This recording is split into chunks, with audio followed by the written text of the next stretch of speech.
I don't want anyone from the club, any of the players, the coaching staff, anyone, lying through their back teeth and claiming that they want to get promoted.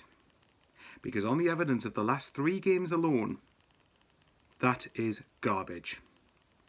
Don't you all dare insult the fans' intelligence like that.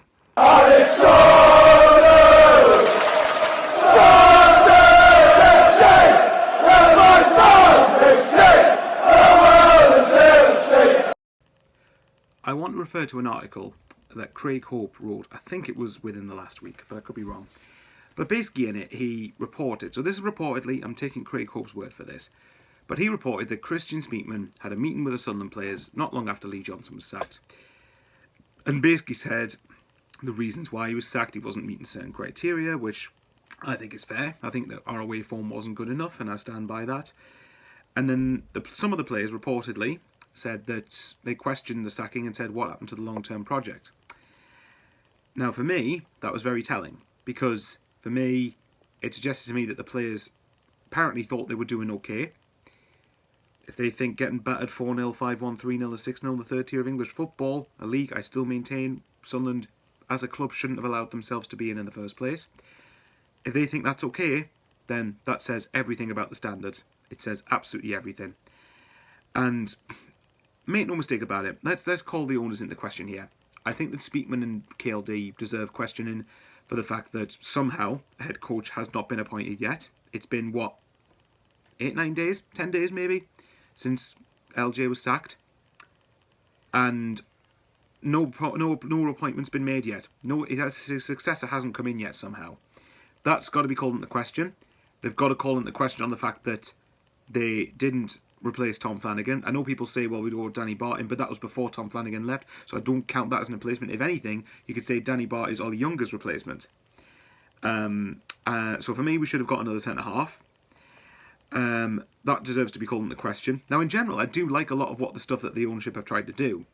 Time will tell whether we bear fruit with that or not, but still. But let's not make any mistake about it whatsoever. These last 2 results are, for me, in my opinion, are on the players and the players alone.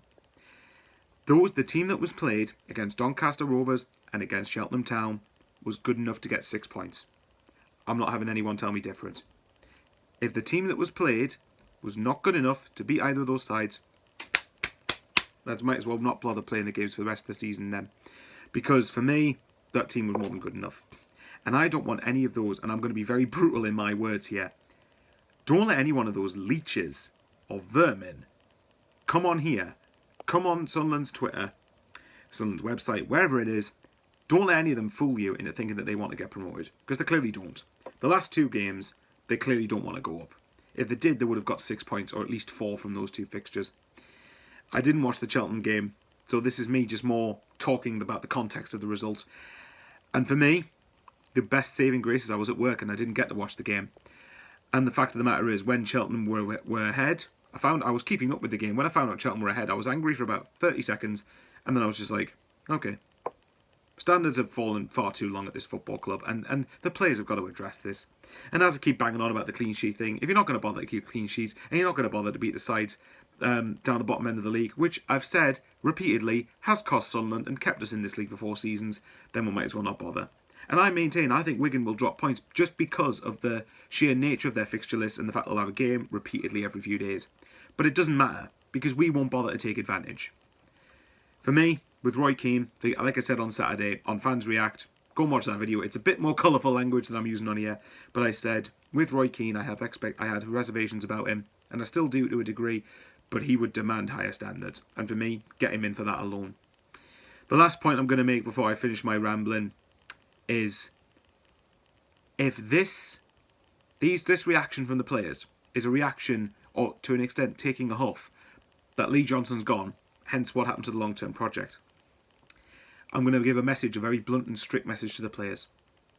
How very dare you put our league status and our league position in jeopardy because you're butthurt that Lee Johnson's gone, when you put in the performances that got him the sack. Make no mistake about it.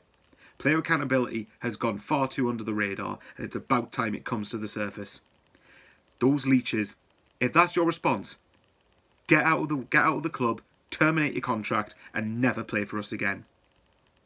I've lost respect for every one of you if that's how you're going to react to Lee Johnson getting the sack when you were at fault for it. Make no mistake about it. I'll love you, leave you there. I guess I'll see you on Saturday for the Wimbledon game. Sorry that this hasn't really been an in-depth thought on the game. There'll be other YouTubers that do it better than me for that. But this is stuff I just had to get off my chest and felt needed to be said. So like, comment and subscribe if you wish to. And yay, I guess I'll see you for Wimbledon. Stay safe and love yous all.